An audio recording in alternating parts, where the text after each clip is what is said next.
Sup, y'all? I am your host, Taylor Onion, and this is Hang Time, where we focus on amplifying the stories of women in sports. We are back this week with Britt Apgar, who is one of the inaugural players drafted to the Women's Professional Baseball League, which is slated to begin competition this August. Britt, welcome. Let's get some Hang Time. Dude, Taylor, thank you so much for having me on Hang Time. I am just so excited to be here. And let's go LA. Let's do it. Yeah, I'm excited. I'm excited to have you. So I want to talk a little bit about what's been happening now. We'll talk about your story and get into some of these pieces too, but you've been getting some pretty major publicity in the last few weeks. Yeah. You had in May, USA Today came out with an article that was talking about you and sharing a little bit about your story, essentially because you had these videos go viral on social media where you're talking about this challenge that you're facing with your limb difference right now. So let's start there. Can you tell, for folks who haven't heard about that or haven't seen the articles, like what's going on there? Oh my gosh. So, I mean, me too, for folks who haven't heard about it, it just came out of left field. It's really, I'm so grateful to have this kind of support with this project. But in a short summary, when I swing a baseball bat and hit a ball that is pitched at a velocity of over 80 miles an hour, the tip of my nub actually splits open. So I didn't know this was going to be a problem. I played college softball, so I never faced a velocity over 80 miles an hour. And then immediately back into my switch in baseball, I found out that this was going to be a problem.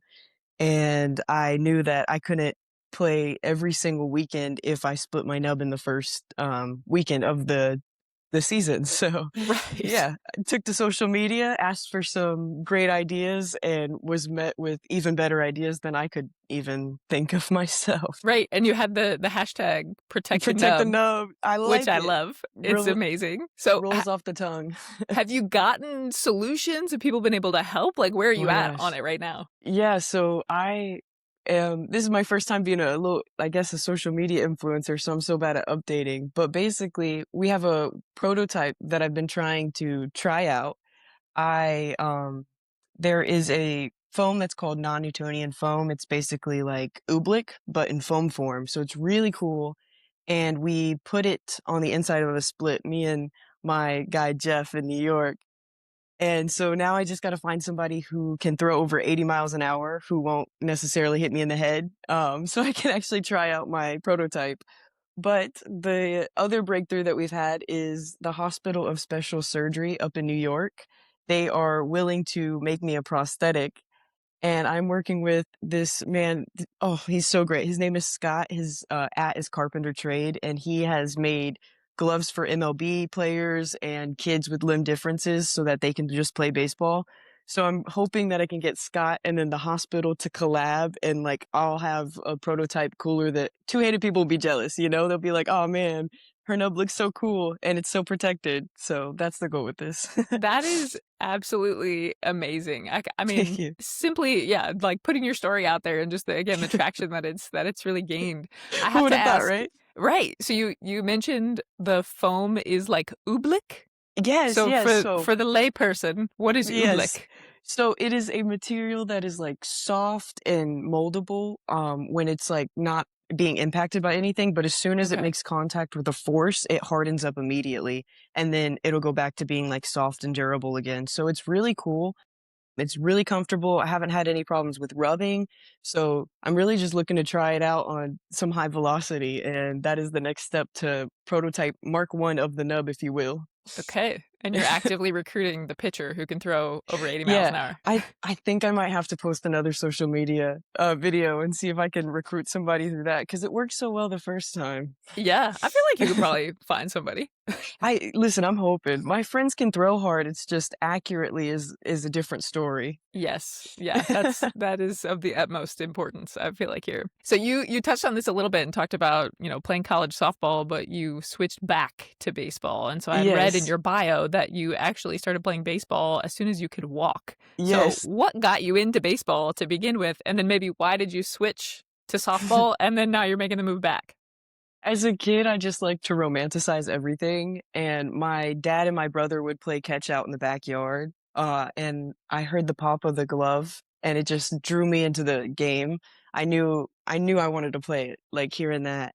I played T-ball, switched to rec ball, went to travel ball, followed the path of any, kid that thought they were going to the MLB, just wanted to play as much as I could.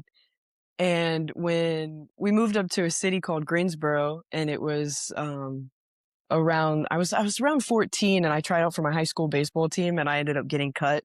So that was my switch into softball. I knew I loved competing, and I loved playing like a ball sport, ball and bat. It, I love the strategy of the game. Um, and so I was decent enough and grateful enough to be able to go to college for softball. And when I got there, it wasn't exactly what I thought it was going to be. I didn't really get along with the coach that was there. Um, and I really enjoy playing the game because I love being there. I love the people that I get to meet with it. But when it becomes something that it shouldn't be, like I battled with a lot of mental health issues in college, so that was a really hard time for me as well. And having the stress of the softball team plus figuring out who I was as a young adult just didn't get along well. So after my freshman season, I actually took a step away from sports in general. And I thought I was done with sports. I thought I was never going to play again. So I just worked out like any other washed up athlete. And so you played just the 1 year and kept Yes. working out, and now you've Yeah. been drafted to the Women's Professional Baseball League. Tell me about it, man. It This was is incredible, insane. right? 4 years removed athlete. Like, I had to get in very, very good shape in 3 months before the tryouts to go up against 640 women from all around the world. Like, I was scared. I'm not gonna lie. I mean, who wouldn't be? That is, wow. Okay, so I didn't realize there was the gap in there too, which makes your story just that much more interesting. Thank So you.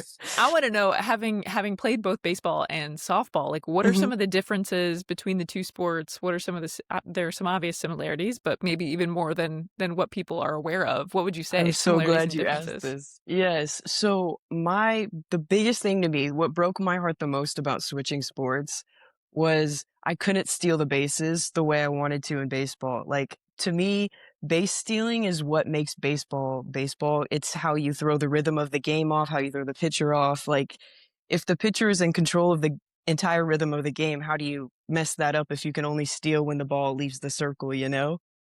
So I was always known for being fast and getting in rundowns, stealing bases that I probably shouldn't, just causing disruption in the game.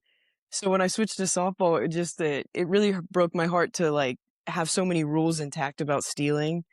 And I'm an outfielder, true and true, so I love having so much grass out there. I love having like an entire land to myself. So the field dimensions to me, I feel like baseball is so competitive because of how big the field is. You can put the ball so many different places and so many different outcomes of the game can come from it? What are the softball rules against stealing? I'm not even aware of these, and I played So growing up. How sad is that? no, it's not sad. See, I was always bad at it too. I always got called out for leaving early, but Mm, you like when we were in it was like travel ball for kids, like teen travel ball. I think it was you couldn't leave until the ball left the circle. And then yes, in college you couldn't leave until the ball left the pitcher's hand. So it was just like, come on, man. Like yes. you already tested me. So Yep. Okay. it got kind You're of boring to me? jogging you're jogging my memory a little bit on this Yeah. now. I like Yeah. taking leads? Yeah. That is, which is a thing in baseball that's happening. I feel like, people are Yeah. like halfway to second base or third base or wherever That's the while fun of the it? pitcher is still in the The circle on the wind up. mound. Yeah. Yeah. Yeah. It's crazy. That's crazy. Okay, let's talk about the Women's Professional Baseball League. So you mentioned at the Ooh. beginning, you gave the shout out to LA. I Yes. mentioned that you were one of the inaugural athletes drafted to the league. We're getting close to the inaugural Yes. season here. Whew, the And countdown actually is on. it really is like, and by the time this episode is out, we're going to be even closer to August. So for folks That's who what are I like to hear. listening who maybe aren't familiar with the league yet, would you talk just a little bit about what the Women's Professional Baseball League is? I would love to. So the Women's Professional Baseball League, it's regular baseball rules like the men's league. Pitching dimensions is 60 feet 6 inches. Baseball length is 90 feet from home to first. We're playing in a minor league stadium, so normal like outfield size.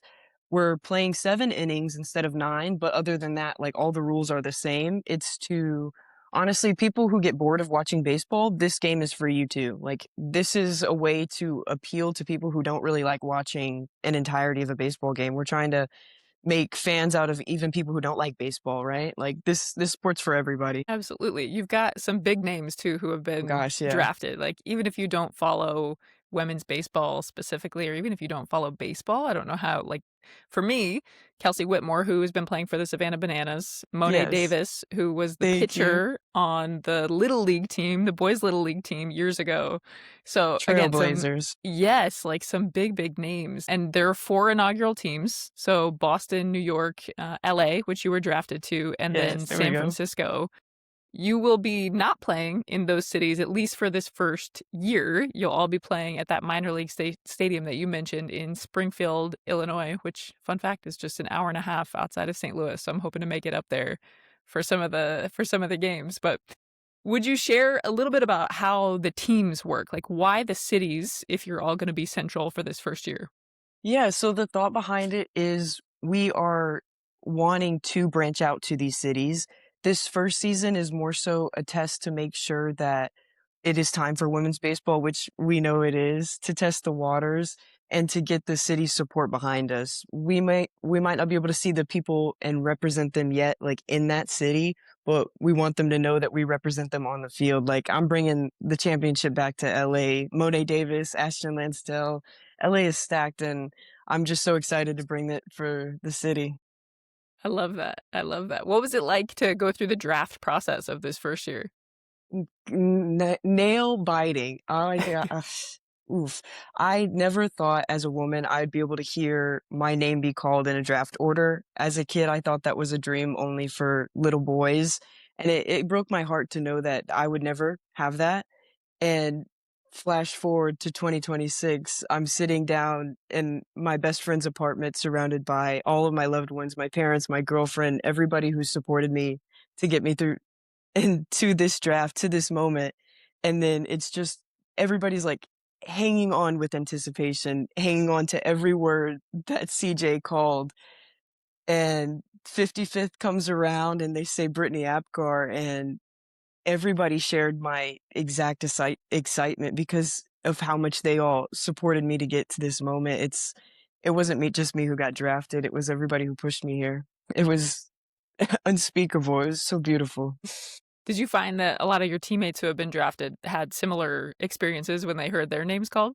You know, every single person I have talked to has had a different draft party, different people that they love, but the exact same excitement. And that's the beauty of women's baseball is everybody has shared the exact same moments to get to this point in a different font. It's so cool, the stories that people are going to tell and people are going to get to learn and love these players. Yeah. Again, the stories that are going to come out of this inaugural season, we're already seeing some of it. If Yeah. you're, even remotely interested in women's sports, this stuff has been in your feed. It's been in my feed Please. Yes. for a long, long time. But I want to know. So you mentioned this gap that you took, right? Like, you started playing baseball growing up. You make the move to softball. You play for the year. You take a break from that, and then at what point do you even become aware of the Women's Professional Baseball League? And that, like, hey, this is even a possibility that I Yeah. can come back and be an athlete and potentially be drafted in this inaugural season. You know, it's funny. I've always had that like hole in my heart of wanting to play ball. Like I play catch with my friends. My friends are very active people, so like we'll just go out and play catch, like go to the beach, play catch on the beach. I went and watched a couple of there was the AAGP, the original All-American Girls Baseball League. They were playing in Durham back in 2024, and I went and saw them play because there was only a little bit of a hike up from me from Greensboro, and a bunch of my friends who had used to I played with growing up were playing in that. And sitting in the stands, I had the worst FOMO of my life watching it. I was like, I want to be on that field playing with you guys more than anything in this world. And a couple of weeks later, and still in 2024, I see a post on social media and it was like, Women's Professional Baseball League looking for people to try out. Put your email in and see if you get picked. So I was like, like, what are the chances I get picked for this thing? Like, no one will know if I don't. So I threw my name in there, forgot about it. April 2025 comes around and I get this email and it says, "Congratulations, you have been selected to try out in August 2025 at Washington, DC Nationals Park." And I was like, "This isn't real. Like, is this real?" Um, and so I realized I had a couple of months to get in D1 professional level shape so that I even had a fighting chance. And originally I was like, well, as long as I don't get cut on the first day, it'll be fun, you know? Like I'll get to the second day and it'll be fine. Like there's no way. And I don't know, something shifted through when I was training so hard and all of my friends were pushing me and I was like, you know what? I can't go just to not get cut. I got to go to get drafted number 1, you know? Like I have to make a team. And it just pushed me every single day. August comes around, I survived every day of cuts, and then November comes around and I hear my name being called that I'm going to Los Angeles, and it felt like everything in my life leading up to this moment was meant to happen like this. It was so beautiful.